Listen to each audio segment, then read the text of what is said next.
Theodore Randolph, he wore two hats. He wore the hat of a civil rights advocate, a civil rights pioneer, but also the organizer of the Sleeping Car Porters Union, a very powerful black union. And we should always be mindful. We should never turn the hand loose with the civil rights movement and the labor movement, because they are the same. They have the same mission, and that is to bring social justice, to bring equality to the American citizens. The African Alliance has always has a mission, has in their charter, to make sure that we always stand guard of the rights that we have attained through struggle, through deaths, through a lot of sacrifices. Those victories we won will not come easy, and you don't take them lightly. So when there's a chance to develop collaboration with a union or with workers, we will always be there with them, because most of the people we serve in the community are workers. They are not managers. They're not executives. They're not the professional people. Dr. King went to Memphis to give his life. Not a lawyers association, not a doctor's association, but the garbage workers. So we should never forget that. And of course, Mr. Lee, what does the AFL have in reference to your particular plan at this particular time? What would you like for folks to do and think in terms of what you're doing? Well, what we're doing is trying to create or re-energize a movement of the working people of this country.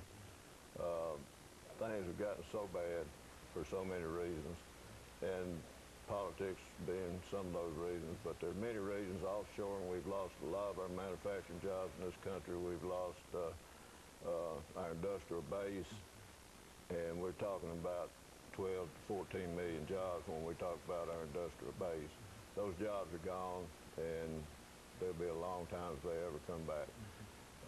We are being attacked. They're trying to balance the budget on the back of poor people, working people, and they're giving the ultra-wealthy tax breaks all the same time, and it's just not right. You can't balance the budget of this country on the backs of working people. You know, when you think about AFL and CIO, why don't you give us some idea about how your organization is arranged, so that you know, with how you touch basically every labor person in this country?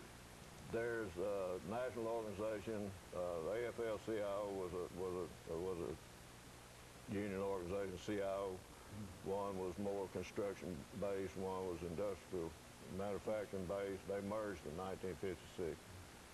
And recently, in 2005, some of them pulled out. The AFL-CIO started another umbrella union called the Change to Win.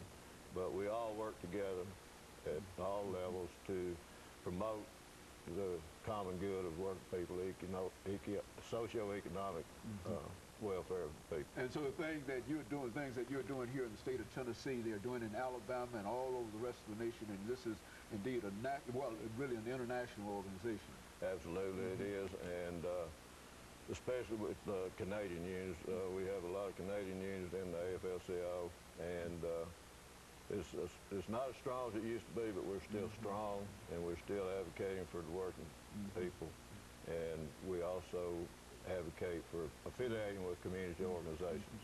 And you saw some of that in this last demonstration we had Tuesday.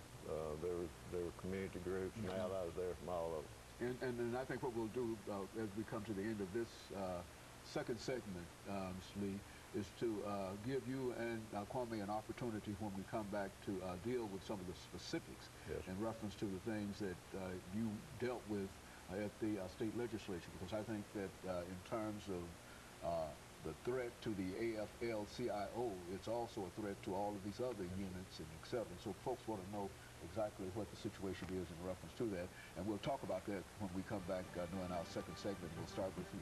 And of course, we'll be back with you following this short commercial break.